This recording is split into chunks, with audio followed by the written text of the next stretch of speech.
मुंबई गोवा महामार्गावर खेड तालुक्यातील कळवण येथे पुन्हा एकदा भीषण अपघात घडला असून या घटनेत एका वृद्ध पादचाऱ्याला ट्रकची जोरदार धडक बसली आहे। मंगळवारी रात्री 7:25 सुमारास कळवणी हॉस्पिटल स्टॉप जवळ हा अपघात झाला।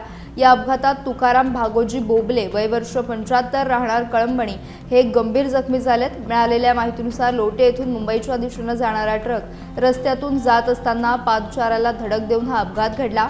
घटनेनंतर परिसरात एकच खळबळ उडाली। दरम्यान अपघाताची माहिती मिळताच भरणे नाका परिसरात सज्ज असलेली जगद्गुरू रामानंदाचार्य श्री नरेंद्राचार्यजी संस्थान नाणीजधाम यांची 24 तास मोफत रुग्णवाहिका तात्काळ घटनास्थळी पोहोचली।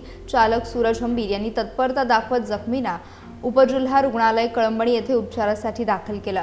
या घटनेनंतर मुंबई गोवा महामार्गावरील सुरक्षिततेचा मुद्दा पुन्हा एकदा ऐरणीवर आला असून या परिसरात वाहतुकीचे नियम आणि पादचाऱ्यांच्या सुरक्षेसाठी तातडीने उपाययोजना करण्याची मागणी स्थानिकांकडून होत आहे।